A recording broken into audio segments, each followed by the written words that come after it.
Well, welcome to the latest edition of TV on the Net. I'm your host, Tom Vartanian. Today's show brought to you by AmeriQ Credit Union. For every day, for everything, located next to Little Caesars at 3944 Route 281 in Cortland. By Right Angle Creek Farm and Marathon, all natural, pasture-raised Angus beef from our farm to your table. By the Cortland Voice, the exclusive media partner of TV on the Net. Check out all your local news and sports in Cortland County at no cost to you at cortlandvoice.com. By the Royal Auto Group on Route 281 in Cortland, the home of no hassle, no razzle-dazzle. Check them out at royalautogroup.com. And by Yeaman Real Estate, next to the entrance to Yeaman Park off I-81 exit 11 in Cortland. Well, today we venture out. It's nice. We're out in the sunshine. This is nice. I like recording things in the sunshine when it's nice and warm. Finally, it means spring is here, and it means baseball season is almost here and opening up on June 7th. It'll be the 7th official season of the Cortland Crush. Actually, season 8, but we don't count last year's season because there was no season. But joining me today is the president of the Crush and also the manager and the guy who's kind of been one of the key members of the Crush ever since it came into an inception in 2014. Bill McConnell. Welcome, Bill. Hey, Tom. Good morning, and thank you. What a great setting out here at Gutches Park with baseball on the horizon for us this summer and college baseball getting back to the regional format here this coming week at Division III. And just playing ball. So thank you very much for inviting me. I figured this would be a nice home setting since Gutches, the Gutches Lumber Sports Complex here out on Route 13, outside of Cortlandville, is where the Crush play their games now. So it's apropos to be out here. What's it mean? I should have right since we're here at the complex. What's it mean to come out here? You got a place here where you have turf.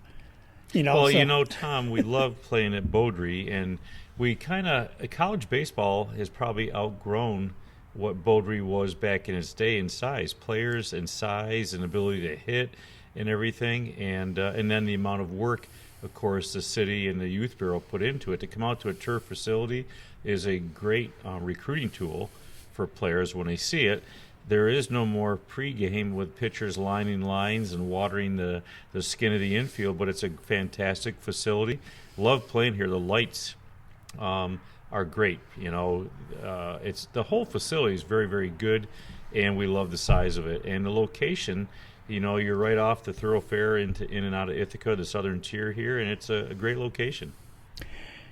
And I laugh when you say that. No more of the days of the pitchers and the catchers and the players out there dragging the field. But that's something the league president, who is still coaching as well over at SUNY Cortland and is in regional play now, Joe Brown. I met Joe back. My introduction to what was then the Northeast Collegiate Baseball League was in the 90s. I did some Ithaca Lakers games, and Joe was the coach there. And, of course, now Joe is the commissioner for the New York Collegiate Baseball League and has his fingers actually in USA Baseball a little bit now, too. He's been able to get involved with that as a coach. And it's nice to have somebody like that with all his vast experience in the background. Actually now is, the commissioner for the league. Yeah, I approached Joe after the 2016 season, I believe it was, and we were having some changeover. And, he was done with coaching summer college baseball in Vermont, and I talked to him, and he was interested in the league brought him on, the franchise. He's done a very good job here, and obviously an extremely successful person and a coach.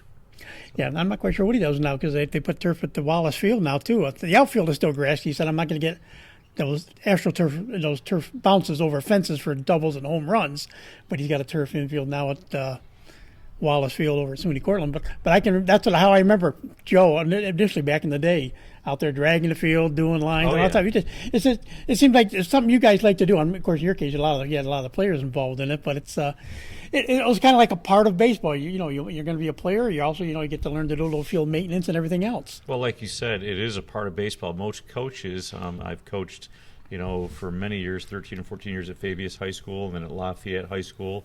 And we like taking care of our fields, like the grooming. There's something that you put your particulars into it, and it's just like mowing your lawn out there. It's therapeutic sometimes. So before we get talking a little bit more about the Crush, you have that love of baseball because you were a ball player back in high school. Talk a little bit about the Bill McConnell years back in high school. Well, I ate, drank, and slept sports and baseball particularly. My father was a very good baseball player and taught my brother and I at 5 years old, like most dads say, let's go play a catch. And about third grade, eight years old, I caught the fever and never have left that. I was a perennial shortstop in Lafayette from from third grade all the way up to high school. Every year, shortstop, all county selection, and then never really got recruited much. And I ended up going to Mohawk Valley Junior College. I was the first freshman to ever start there for the first season, and then I got recruited to go to University of Louisville for the next year. And that fell short when I broke a leg in an inter-squad game my second year, and I went to Brockport and loved my career at Brockport, where I played second base and some outfield too, because we had another all-region transfer ahead of me. We both could hit very well, and we both found our way in the lineup. But along that way, I loved the game so much that I wanted to learn every position, so I put myself in every position in practice. I could catch, and of course, everybody in Little League, if you got your stuff together, you're a pitcher at some time, particularly shortstops and center fielders. And I just got into the game and learned it, and when I was 16 years old, I played in the New York State League, which was a league that was very robust, town teams and former pros and college players, and I learned how to put a team together and travel. And then my experiences in the Air Force, all the teams I played on, was a natural fit. So when we started the Crush, it was pretty easy for me to envision how we would get it done. And it's been successful. We've had great people, great players, and had a very good time at it. I can remember my first introduction to the Cortland area with the baseball was the old Cortland Apples team. Of course, that had its mark on. Of course, I think everything baseball in the Cortland area between here and Ithaca, you go to far as Cornell, it's got Greg Parginoni's fingers in it at some point along the way. But the Cortland Apples were part of the old Northeast Collegiate Baseball League, and so that's was my introduction to that team back then. And but then you guys started in 2014, started the Crush. What? The Apples kind of just die off and they went 20 years, which is phenomenal for any franchise. You know, the demands on fundraising, the travel, the recruiting, it's a year-long process. And the Apples, I met, some of the people that ran it to look for advice for the Crush, and they had a great run. And of course, Greg, I played against him when I was 2 years older than him. He was at SUNY Binghamton at that time. It was called SUNY Binghamton, and I was at Brockport. Didn't know him, but then knew of his pedigree thereafter and stuff. And it takes a lot. The Apples went 20 years. We're in our 8th year, 7th season, as you put it. It takes a lot, and if we can get to the next year, that's a big smile. We just keep chugging along. The league's very strong right now. A lot of reorganization after COVID, of course. Not playing a year, wondering if we are or whatever. And I think personally it's going to be a very normal summer for us. All of our players are vaccinated. All of our staff are vaccinated, the coaches. And when you get outside here, what do we have here? Tom, we got a 15-mile-an-hour breeze today. There's no way that you should have a mask on out here and play ball. So, personal opinion. Yeah. Well, that's what I said. Last year was the challenge. Was there going to be a season? When there would be a season? And you're kind of thinking, well, it's New York Collegiate Baseball League mainly. Yeah, it's mostly teams in New York State, but the players aren't just from New York State. They're from all over the country. You've some of the best players I've seen with the Crush from Texas. You said there's guys from everywhere. So so it really was much more than just we get a bunch of New York kids together and we play baseball. 7 or 8 teams. It's a U.S. wide league. Right. It's interesting. If you could field a team with all New York State players from this region, that would be good for a simple fact that they would come home, could work a job or live at home, but it's just not the way it really, really goes. We have a couple players every year from the local area. We've got Noah Barber on our team now. However, he'll be sidelined this year for a hip surgery. We just found that out last week. And then we have Caleb Thompson, looking forward to him as a primary pitcher in our rotation. But if you look over the past years, and we do have a player from Seth Reisman from Allegheny College from Fayetteville, Manlius. There are so many players, but what are their interests at right now? It's amazing at this time in baseball how many guys really want to go out and play this in the summer with the hopes of improving and maybe becoming a prospect. So this year, we have 35 players from Puerto Rico, Canada, United States, all over the Midwest, the Northeast particularly. Some of our players will not be here on opening. We report on June 1st. They won't be here now because they're in their regionals. We have 4 players from Salve Regina that they are the number 1 seed in their region in the Northeast. We have a player from Trinity College in Texas who they're the number 1 seed in the Midwest region in Minnesota, I believe. I just saw this morning. So it's interesting each year how college baseball changes its formats and how it affects your players, how far are they playing into the season. Cape Cod doesn't start until another week after we do, and that's simply because many of their players are in that Division I chase for regionals and the World Series. So it's really a challenge, and when you bring that many players together, you've seen in the past, all these different personalities, all these different demographics, and the different foods. I mean, the Canadian players with poutine or whatever that is, the gravy and the French fries. But right now, our Canadian players are having a challenge with COVID. One is at Niagara University. I'm actually going to go pick him up in Niagara this week to bring him down because he can't get home. It's a 2-week quarantine in Canada right now. One player who's been home since the 1st of May from Arkansas school, he's quarantined, but he can fly out and he's been vaccinated. So the challenges this year are like no other year, believe me. So, what got you? Like you said, the Apples had a 20-year run. What you and the group that got together and started the Crush back in 2014. What kind of spurred that interest to do that? And keep a team in Cortland again. Well, that was my idea. I had come home after I retired from the Air Force in 1999 and got involved really quick with baseball in my hometown of Lafayette and then coaching at Fabius. But I always knew I wanted to do the college team because I had played in a league very similar to it, and I knew how I think I could make it the best program. And there are great programs out there, but you take the logistics, the feeding, the charter, the training, everything, the charter buses. So I started looking at where to do it, and Syracuse already had 2 teams. They had back then the Junior Chiefs, Syracuse Junior Chiefs, Mike DiPaolo, and they still had the Salt Cats with Mike and Manny Martinez and their board of directors. Cortland was a natural fit for me. I live in Lafayette. I have plenty of people and relatives that I know, Preble, Homer, Cortland, and the idea was to come here. One of the big things is Cortland has a sports council. Many of the towns that are much larger than Cortland don't even have a sports council. How do you attract, in the business of sports, people to come here? And that's one reason Gutches Park is here now, too. So I thought it was a natural fit. Cortland's a baseball town.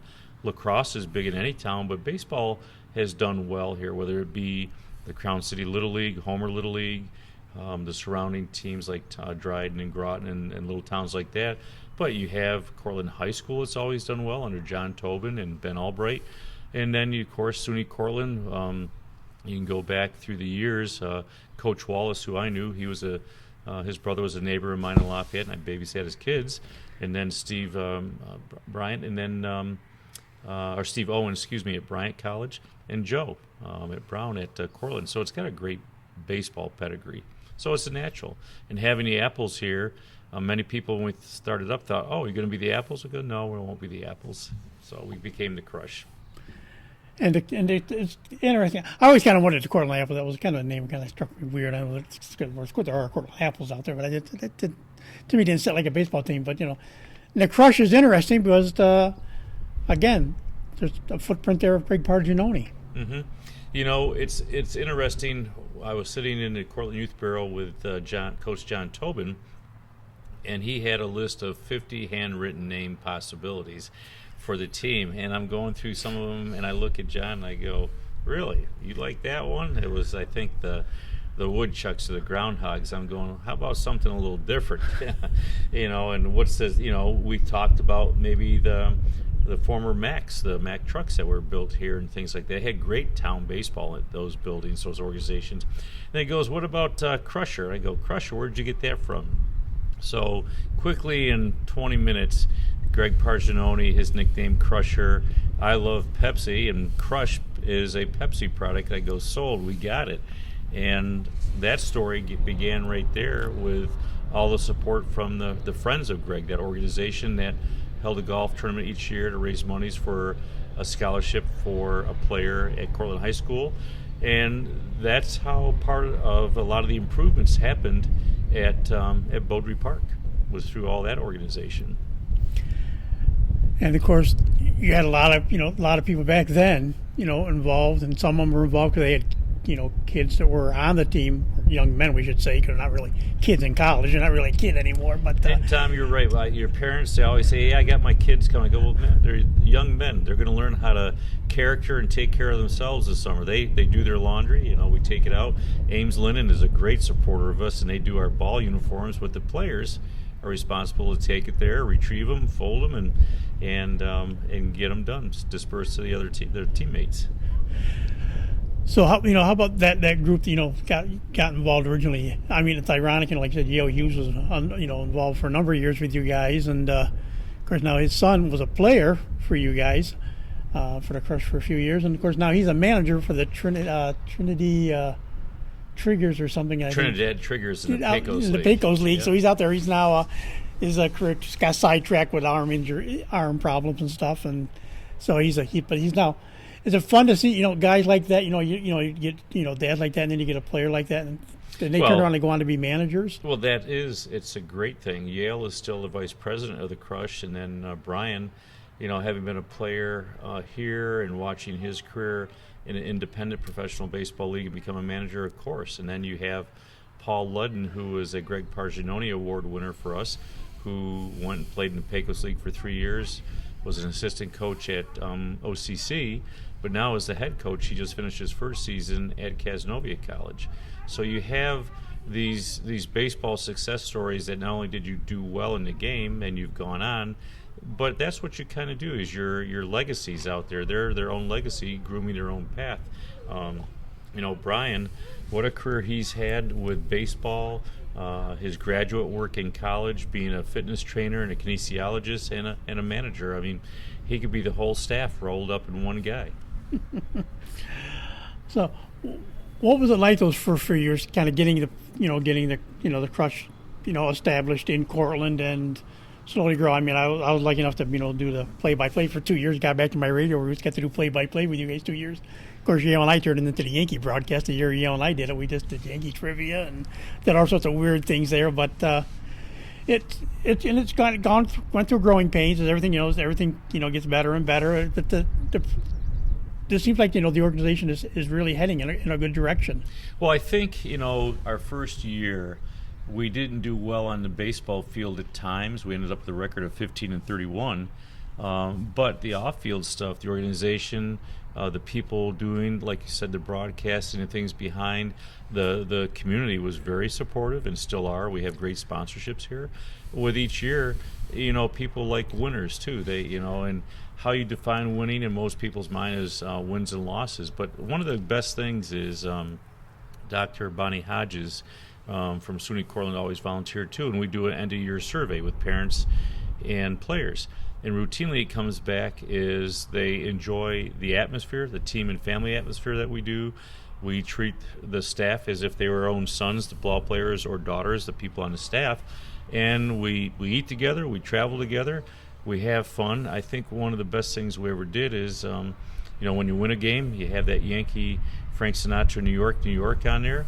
And then if you lose a game, you get Steve Winwood with Roll With It Baby, because you play so many games, you can't sit there and commiserate. It's not like a college. I play a Wednesday and then a Friday, Saturday, or Sunday, and you commiserate. And you're not going to get yanked. You might strike out 4 times. Well, it's not a good game, but you're still in there to line up the next day, and a player told me that. So living at college suites has been a real plus because they put us up on one floor. Our players get great rest there, great team camaraderie, and the chemistry is built very, very quickly.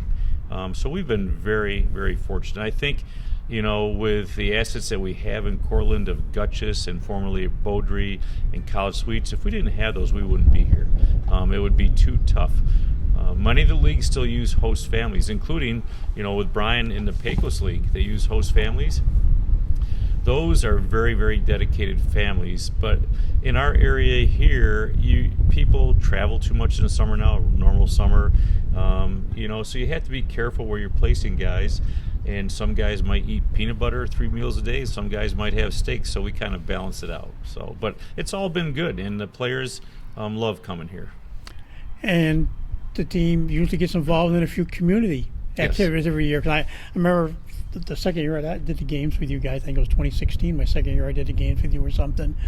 I know a couple of the guys. One of your pitchers was involved a lot with what was then Cortland Medical Center. Now, of course, it's Guthrie Cortland Regional Medical Center, whatever it's called. But he did some work in there and stuff. And it just seems like some of them do a little bit of their college, hope to what they're going to live on after college, to try to get involved locally with that or something. And it's a nice thing that the Crush, as much as the Crush counts on the community coming to support there, you guys are out supporting the community just as much. Well, we do. When Gary Van Gorder stepped forward to help out as the president, and he had that in mind, and we both agreed that we have to be a good community partner. And we have Guthrie Medical Center back on as a sponsor this year, a huge sponsor, and we do activities with them. We do the Red Cross blood drive. We will do that June 8th. We do other activities with the kids in the baseball, the hospitals that reach out. We have great sponsorships through Cayuga Medical Center, Guthrie, Tompkins Trust. Also, what has gone each year in sponsorship is Anderson's Farm Markets. They're our official concessionaire for the food out here that we hope to do this year, but that might be a little tough with some of the health restrictions. But they take care of all of our team meals. Our guys and staff eat homemade meals after the games, and that makes that family kind of thing. And plus, we don't want guys losing weight out here just eating PBJs and pizza. But you're right. We want to be involved in the community. We have a United Way Day coming up in July, and we look forward to all those people who help in that way with United Way. This spring, we went out and helped United Way deliver meals in a small community here east of here for COVID. Everybody being shut in and stuff, and all the food that was being dispersed from the national to the state to the local levels, we helped. It was so cold and rainy that day. I was very proud of our intern staff for hanging tough out there, Tom. So, yep, we like to get involved. And it's not just the community area involved in, as you've seen come along, because there's a lot of travel baseball in the summer, and of course there's also the Little League kids that the Crown City Little League keeps growing and growing now. What they've done with the facilities they've got. But you have clinics with the Little League kids at times. You do that. You've got the Junior Crush program now, which is the travel team. It's another in the lines of like the Babe Ruth and all those stuff. But Crush Day, there's a Junior Crush team, couple of levels of that they're out there. What's amazing about the Junior Crush, it started 2 seasons ago. It was started with one team. Steve Woodard and Ben Albright, coach at Cortland High School, headed it up because there was a void between when you turn 12. Little League is done. So what do you do between then and getting ready for high school? There are options, but those options change each year. They get thin in opportunities out there. So we said, okay, let's try it. So last year we had 2 teams, and we were recognized. 3 of the players were on the national rankings in PBR, and 2 will be going. One's going to be going. He's already signed a Division I scholarship. Now this year we have 4 Junior Crush teams: U13, 14, 16, and 18, and it's going to be exciting. They play. They'll be out here at Gutch's playing 60 games this summer. And of course, you mentioned PBR, Pro Prep Baseball Report. They've took notice of what Gutch's is and what Gutch's is going to become eventually, and they're looking to host some tournaments out here this year as well. Well, I think that's very fortunate for the city of Cortland, or the town of Cortlandville, and the Youth Bureau, because you have 2 beautiful fields that you don't want sitting idle. You want kids playing out there and having a good time and learning and getting scouted and developing. Our Junior Crush teams, we kind of call them travel, what we don't. They're developmental teams because we create our own league here in the summer. And then we go to 4 tournaments. And those tournaments, when you get away a little bit, you get a taste of, okay, it's vacation. Okay, the parents support it. But you're going to go to maybe Ohio, which you're going to this year, 2 of the teams, and go, this is what the Ohio kids play like, this level. How do we compare and how do we stack up? But no, Cortlandville in this area had these 2 beautiful fields we're looking at right here, and they need to be utilized. And it's a tough job, I know, for John McNerney, balancing, the local requests and demands, and then a large national group like PBR and the opportunities that it can bring too. So I hope someday to see 4 baseball fields out here and the other multi-purpose fields. Can you imagine that with the walking trail? We see the kids out here right now, how unbelievable this potential has. I still marvel like last year because I know you guys weren't playing. I didn't realize Ben did have a junior crush team was out here. They did play some games. And they were just. But yeah, it's weird. You come driving, like say you happen to go to Ithaca for the night, and as you get started, you come back on, see lights on, and there's baseball fields. People go by that may not know that. Oh, there's baseball fields out there. And well, you're right. It's a tough thing to know, but what was cool as we looked to the southeast here. Those were all cornfields in the first year, and we had a tough time keeping the wind and the corn husk off the field here. But it was like the field of dreams. You could walk into those cornfields with the lights at night here. What's kind of cool too is Father's Day weekend. We're going to do fireworks out here, and so. You have this ball field, and you'll see cars lined up. As soon as the first fireworks go off, they're lined up over there on Route 13 versus coming in the ballpark. And all the advertising you can do, it just it doesn't get seen there. But no, those are one of the things, Cayuga Medical Center is going to provide those fireworks at night through Young Explosives in Rochester, and it's a good way to do it. Now this year, our normal game times are at 6:05. We're going to do it at 6:35 that night because 2 years ago the game went too quick and fireworks going off and we can still see the sunshine. So a little bit of a management of time and darkness issue here. And you can do, like you say, the lighting. You got lights in there. It's not like you got to get a game in like in Newark where you have to get a game in, or Sherrill, I think, Sherrill where you don't have lights or something. Yep. You got to get a game in and stuff like that. What about the league this year? What teams are going to be involved in the league this year? I know there's been a couple changes, but what's going to happen this year? Well, we still have. Well, we work because we're affiliated with the National Alliance of College Summer Baseball. Those are 10 leagues pretty much up and down the East Coast that are affiliated together in alliance with Major League Baseball. So our teams have to be not-for-profit. We don't make a dime on this, and we could, but you don't in this business. And we work with Major League Baseball. They give us a small stipend for the league to operate. And we've had COVID issues. So Rome took a leave of absence this year to kind of reorganize themselves where they're playing at Duluth and their business model. Olean did the same thing because they're affiliated with St. Bonaventure. For housing things, they took a step back. Now, what does that mean? Olean just committed at our last meeting on April 22nd, I think it was, that they are ready to come in next year again, reorganize, have a step back in their board of directors, and brought up one of their former players who is currently a AA player is on their board now, too. The interest is so deep there. So just like Sherrill 4 or 5 years ago, their franchise was waning a little bit, and two former players went in and took over and bought the franchise themselves and made it into a very strong team now. And now we have Dansville this year that used to be another team out there in the West, and they're run by Steve Ackley. So we have 4 teams in the East and we have 5 in the West. Next year we should get back to 6 and 6. Major League Baseball always looks at an 8 to 10 league as the best. It's easily manageable that way. And one of the best things about the New York Collegiate Baseball League is travel. I mean, routinely, our bus rides are 45 minutes this year. We'll play out of division a couple times, which a 2-hour drive, no big deal. One of the best things, Tom, you'll see is we're doing a jamboree on July 12th, 11th, and 12th here at Gutchess and Wallace Field at SUNY Cortland.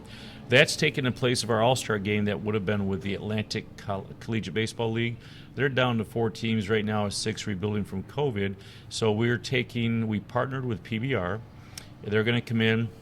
Every player will have a player's day, a pro day. They'll get their measurements, hit tracks, all the speeds and velocities, and they can get that out there for putting themselves out there a little bit. So Joe has done a really good job with Dave Maloney, who's our director of social media, played for the Ithaca Bombers and played for Ithaca Lakers.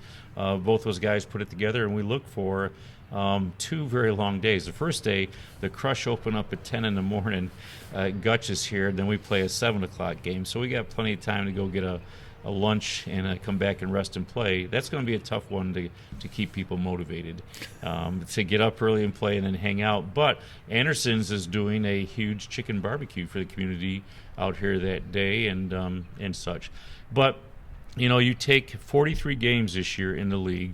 We have 10 strong teams, 1 in Pennsylvania, like you said, Mansfield, which plays at Mansfield College, and we're all just excited to get playing again. I mean, I sat there last year watching the Yankees play all the time on the Yes Channel, and I didn't like the rule of extra innings, put a runner at second base, and I grew into it. I love it, and I would hope to adopt that in our league someday, because what we did in 2019, you might recall, we played 3 18-inning games in 2018, and it's a killer.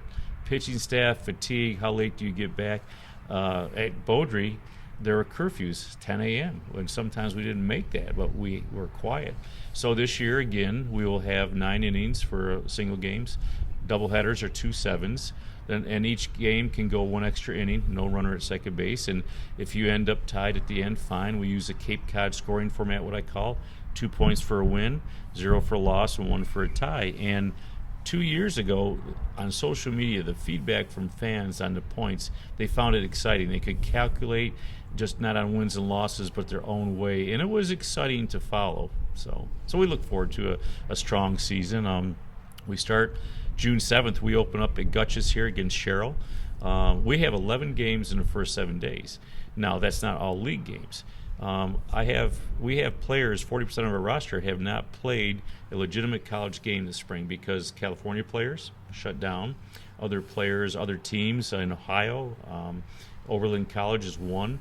And so we come in on the 1st. On the 4th, on a Friday, we have a televised inter-squad game, purple and orange. We're also doing a purple and orange game at the National Baseball Hall of Fame on July 23rd. We're going to go down there, and that way everybody gets to be on the field. It's relaxing because the playoffs start 2 days later. Hopefully we're in, and we can do that.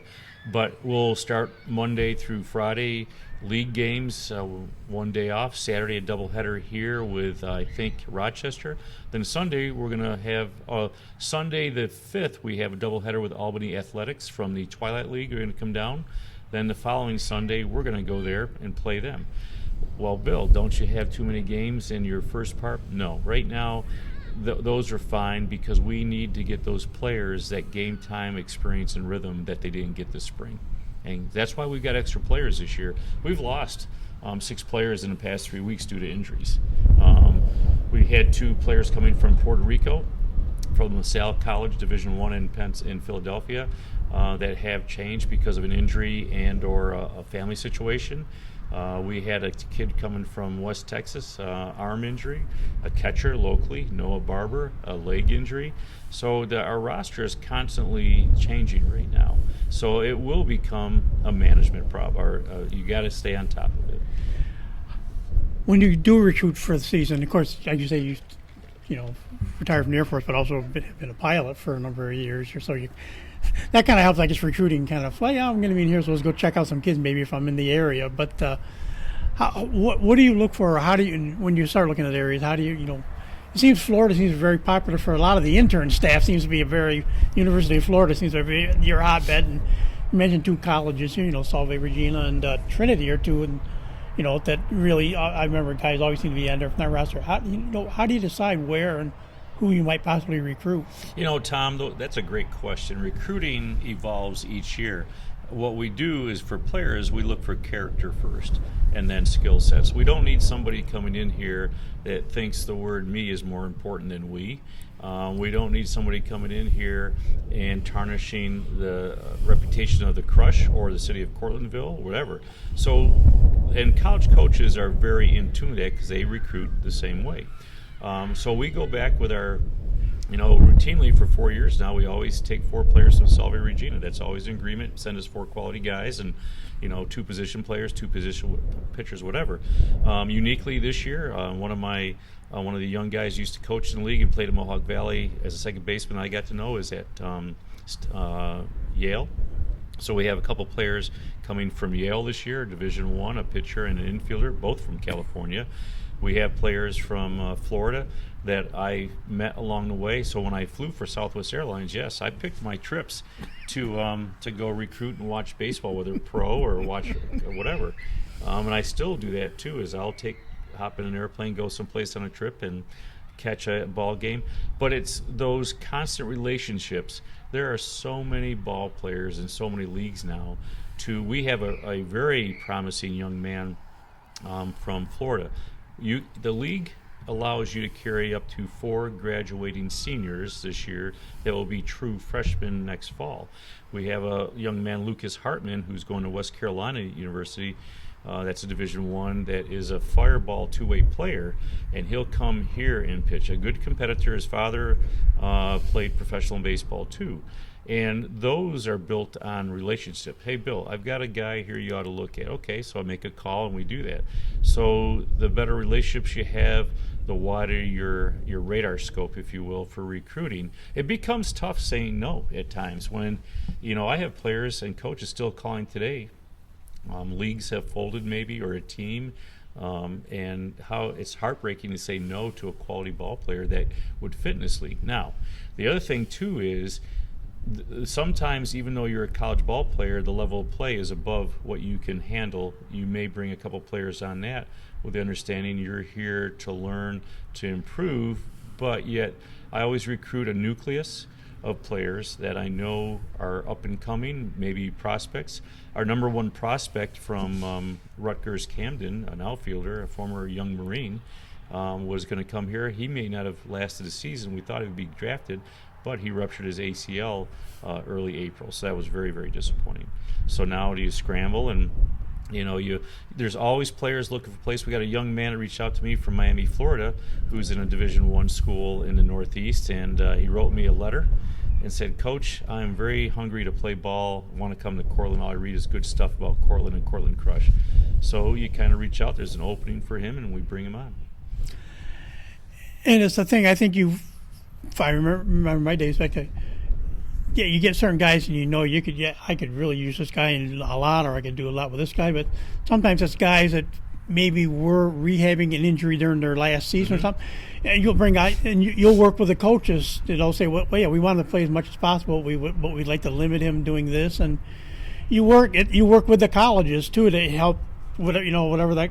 Because mostly, like you say, there's not anybody really is going to be a graduating student. They're going back for another year or more at that college. You work with those coaches to say, what do you want me to? Is there something you want me to work with them on or something too? And you try to help them grow. Each coach gives their players an exit brief at the end of their season. And the guys up at Niagara today, their catcher is getting his and an outfielder, Wyatt Palmer from the Lower Hudson Valley area, and we will work with those coaches. What do you see? What are you hoping for at bats? Whatever. Now, if you're getting a player, which we did a couple times when you were broadcasting we had a player there at third baseman rehabbing a labrum tear. Okay, he can still hit and whatever. And so those are tough things to work with. But you're going to work with guys that are coming off maybe Tommy John. We had a player from Wisconsin that was going to come back to us last year after Tommy John. His role was to be able to go back to college and assume the load, the innings that he once could do. And obviously we didn't play. He rehabbed. He did very well this year, University of Wisconsin, Oshkosh. So yeah, there's opportunities to do that. And then how you fit that in with running a team to be competitive every day. You have to balance your lineups to get guys to play. If you watch the Yankee game yesterday, much different lineup, and each day they come out there, and the reason why is they have a whole roster of very talented ball players, and they've got to play. You have a trade deadline that's changed now to August 1st, whatever it is, and you're going to give guys opportunities to play in case you wish to trade for that all-important change to go into postseason. So the same thing with us is, I'll tell guys here, you're going to get your at-bats, your opportunities, but one of the things we always do very good with the Crush, those first 10 games, which is the first week, we offer our players a temporary contract. If you come here and you're not ready to play at this level, you have an option. Here's your role. Do you want to stay or not? But they also define that first 10 games. We get a good idea of where guys can play and what they can do. That next 20 games, you're kind of running, okay, we got to be competitive. And when it gets to be those last 10 games when you're in that 1 or 2 game behind the lead or ahead or making a playoffs, then you know who's going to carry that load. And the ball players know that. They figure it out. They're smart. But as long as you treat every player with respect, you give them an opportunity, you're up front with them, and that's what I expect, and it works well. It's just good integrity and honesty with them. One thing at least the thing I got a kick out of the 2 years we did games was we sat there. Major League Baseball draft day is fun. The free agent draft, the amateur draft, it's a riot. But you always think maybe there's that one or two player on your team, or at least the league does get guys get drafted, but it's always fun to kind of sit there and wait. Well, gee, you hope this guy? Well, yes, this guy is good enough. Yeah, maybe he'll get drafted. So it's kind of fun that like you say, you see potential talent, and you like to say, gee, are they good enough? Are they going to get that chance to go on? And this league has produced something. Like I remember in the Northeast Collegiate Baseball League, a bunch of guys have gone on, and yep. Of course, the one that jumps out at me right now is Tim LeCastro playing for. I think he's still in Arizona. I think he's in Arizona now, but he's a former player from in this league at one point. And so from it's Ithaca College and from Auburn, New York, very humble guy, and reaches out. We have Jake Kinney, who's a free agent right now. He was with the Phillies, and COVID shut down last year minor league baseball, of course, but his team in Williamsport, the Loggers, whatever they were, they are now reorganized into something different. And Joe Jones played for us in 2016-17, signed on with the Diamondbacks organization in early March as a pitcher, where he always had that tight end kind of physical size about him and could throw hard, but he'd worked so hard on his velocity and other parts of the game. He was throwing 99, 100 in a bullpen, working out this spring in Arizona, and was signed. He played for here, then he played in the Perfect Game team in Utica. I went down to watch a game the following year he was there. And, players in our leagues are no different. It's rare to get a player back for 2 or even 3 years. It's a real relationship then. They liked being here. They found success. The same scouts may look at them and get that opportunity versus, this year I played New York Collegiate Baseball League. It was a great time, but what's next year bring? There's all these opportunities. Just like with the, NCAA basketball, you look at some of the universities and a changeover in rosters with the portal. I don't like being here. I'm not going to get enough playing time, etc. I'll go forge my own journey. And, we're no different in that same sense, but you put the amount of work that goes into an 8-week season, I cannot wait until they get here next week, because all the intern staff, the planning, the radio ads, I have to go to here to X101 afterwards, and we're doing some ads and things. I got to hit the road here shortly. But, it's a great whole league, but it goes by too fast during the season. That's the only part. You do all this work all year long, and boom, and all of a sudden you go, geez, we're 20 games into the season. We better be enjoying this. And this team has had some success. Yeah, the division title run that one season, and a couple of years knocked on the door and been there. So it's like you say, it's the challenge to put together.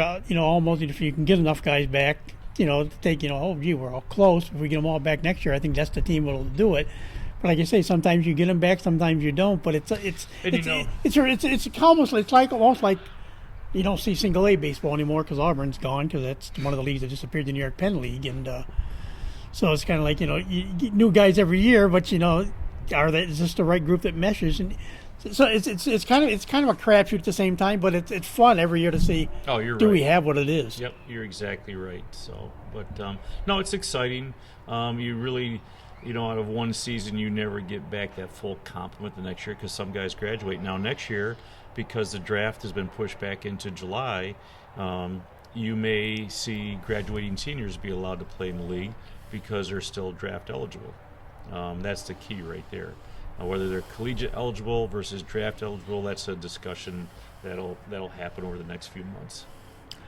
So who are some of the guys coming in this year on the Crushers team that fans should be looking to watch and be excited about? Well, of course, we talked about Noah Barbara. We were very excited about having him come in as a catcher. He had a very, very good year at Utica College this year. I mean, hit above 300, 3 or 4 home runs, RBIs, and does a great job blocking back there.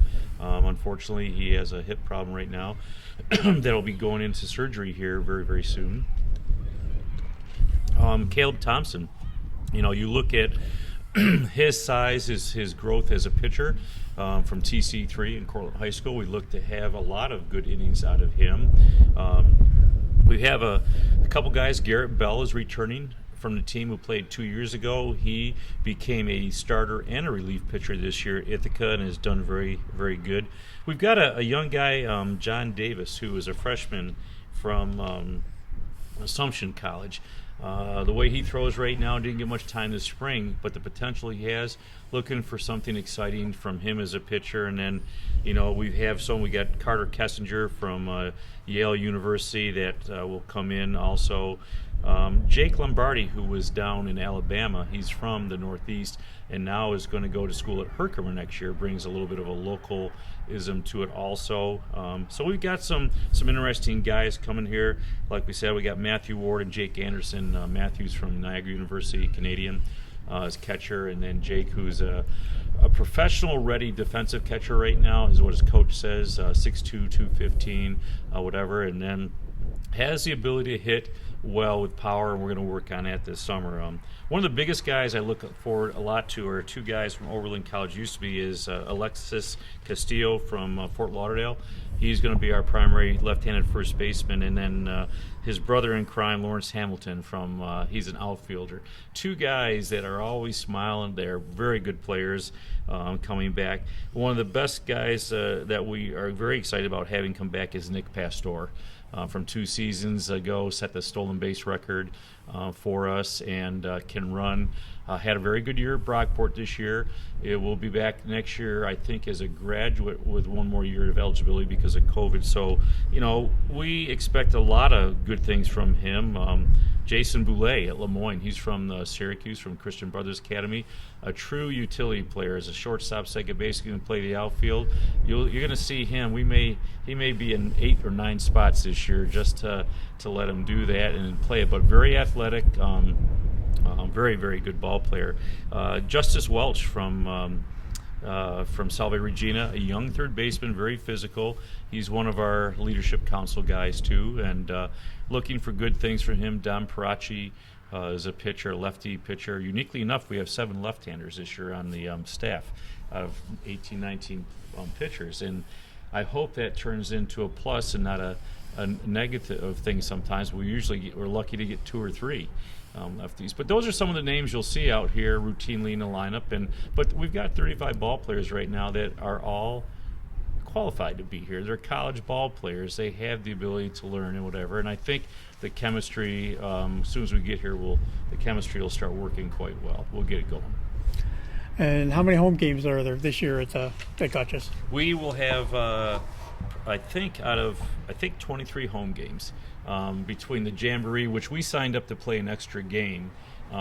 Us and the Saltcats, we wanted games. We have 50 games this year, 51 games, which are exhibitions and stuff because people want to play. And so we'll bring you here, we'll play. I might need to take a month off after the season just to go find a beach to sit on and relax. But we'll play. And so at least 23 league home games and probably 4 others in exhibition. So about 27 games. So we count on you still throwing batting practice on occasion? Oh, I'll be out there every day. Yep, of course. Yep, I've been throwing and getting in shape. And usually I would do that at Fabius, throwing so much in the spring. Now I throw a rubber baseball up against the wall. Actually, tonight I'll be up there at Lafayette for a half an hour throwing. So, okay. That's always fun with the kids. I know the guys always like to get in there and get bad against you. It's always got like a challenge, or, well, yeah, you're good, but I can strike you out, or they're no, we're going to hit you, go to take you deep, and it gets some fun competition out of that. Well, it is, just as long as they know that BP is there to get your rhythm down, whatever. I think throwing consistent, solid BP in there for guys just to get their rhythm and their timing down on what I'm going to do with these pitches. That's the key to that pregame, because we'll already have hit in the cages in the morning. They'll do all their whatever. So now don't come out and try to be home run derby out here. So, okay. What are some of, I know there's always a number of special nights you do have. Like I said, we talked about fireworks night. What are some of the other special nights that they're going to be involved with this year? We're going to have McDonald's Day out here Saturday. That first Saturday against Rochester, where they bring out the bounce house, things like that, some activities. Father's Day weekend is big. Cayuga Medical Center, Friday the 16th with fireworks and some other stuff. Saturday, Guthrie, big day out here with chicken barbecue all day long for their local people. I mean, you don't even have to come to the game. You could order it and take it out the door. Those are big. In July, we've got United Way Day, things like that. With Guthrie, we're actually developing their motto is, fitness and health. We're trying to develop a fitness trail out here. That each day you come out and we'll do an activity and we log it and get some freebies. We're actually have sold quite a few season passes online so far. And we're also taking all of our jerseys are brand new this year. They've been done with a new logo brand on them. So all the old jerseys, we have 116 jerseys that we're selling. So people who buy online a season ticket, you'll get a couple jerseys with it. You pick out the size that you want or numbers. If you just want a jersey, you want to buy one, they're $20. You just contact us on the Facebook or myself. Give me a call. And what number would you like? Would you like gray, white, or orange? So that way, they can't just sit in my basement all the time. We've rebranded ourselves, and it's gone. We love the logo that we redid. And those jerseys, people are buying them because they like the looks, or I can wear one. But I was watching a game 3 weeks ago when everybody's rolling into Fenway Ballpark it was St. Louis Cardinals with their favorite jersey on. And it's cool to see people coming to a game with jerseys. So hopefully we'll have a lot of Crush jerseys on people in the stands. Not only say you got season tickets. Is there a regular admission for just people show up? Game day. $3 is all it is, and then for military and seniors and first responders, $2 or for free actually. But no, so we understand hard times. We're not charging for some things this year or doing some things because we know everybody's been in kind of a COVID recovery, and we think of our role in the COVID recovery is come out and have fun watching baseball and have fun with us.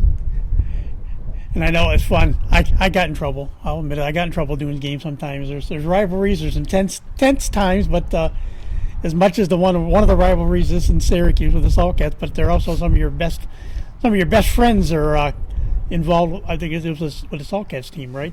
Mike and Manny Martinez are the head of the team, and actually yesterday, their father, distinguished coach in his own right for 30 years in Syracuse, but a World War II veteran, 1941 to 45, was honored at Yankee Stadium. I saw that.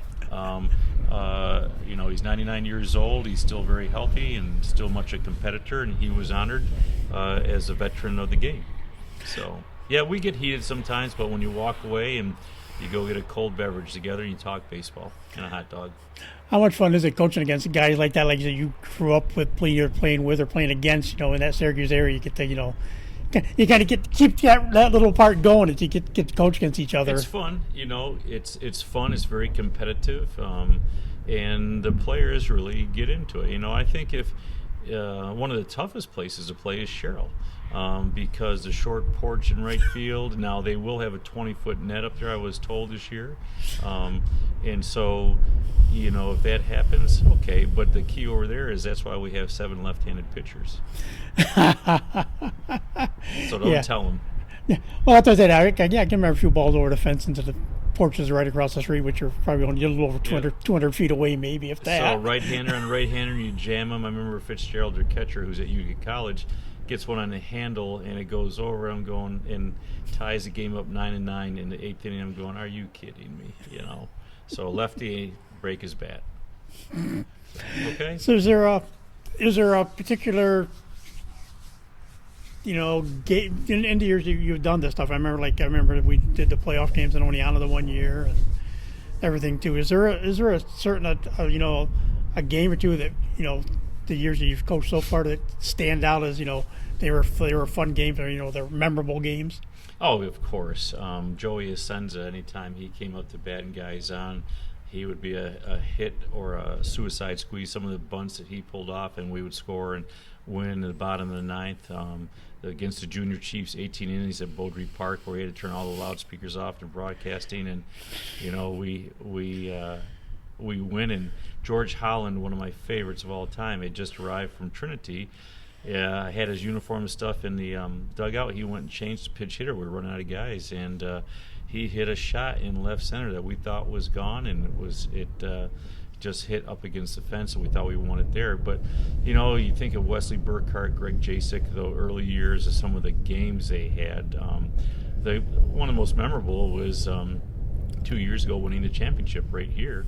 We won the first game that night. We beat Tough a baseball game, 3-2 against the Salt Cats, and then went up the next night. It was a very tense, tight night, and then Jack Lynch opened it up with a great hit into left field to go ahead, and we never looked back. And just to see the fun, in guys' faces and that win that night, I mean, those are great memories, but there are so many. I know there's not. It's fairly new here, so there's not a lot of unique or bizarre things you see happen. But I'm trying to think. What was one of your games? Was it a couple of years ago or so? I think it was at OCC. It was one of the Syracuse. I'm thinking Fog. Oh, the Fog game. The Junior Chiefs. We don't even want to talk about that. That was a debacle, as in the umpire, and that was the last straw for me as a member of the league to not have an officiating crew that are in a league of their own. In other words, they are officials. Those were student umpires that the league used to do to cut costs and give them a chance out of their minor league or potential minor league careers, and it just didn't work well. They couldn't make decisions, and to see some of the antics, those were some of the worst times for me. Well, listen, Tom, I got to get going. I got to unload stuff over here at the ballpark, then head over to X101. So thank you for having me today. I'm glad you could join us, Bill. Like I said, we got we got almost a good full hour in here, which I wanted. So it's good and catch up. We've talked a little bit off and on here and there, but we'll stay in touch and keep up on what's going on during the season. Let me know what you want to do with the Crush this year, and come on out, okay? Sounds good, Bill. Thank you very much. And that'll do it for this edition of TV on the Net. Today's show brought to you by AmeriQ Credit Union, for every day, for everything. Located next to Little Caesars at 3944 Route 281 in Cortland. By Right Angle Creek Farm and Marathon. All natural, pasture-raised Angus beef from our farm to your table. By the Cortland Voice, the exclusive media partner of TV on the Net. Check out, for all your local news and sports in Cortland County, check them out at CortlandVoice.com. By the Royal Auto Group on Route 281 in Cortland, the home of no hassle, no razzle-dazzle. Check them out as well at RoyalAutoGroup.com. And by Yeaman Real Estate at the entrance to Yeaman Park off I-81 Exit 11 in Cortland. So for my guest, Bill McConnell, and yours truly, Tom Vartanian, thank you for listening, and we'll talk to you again soon.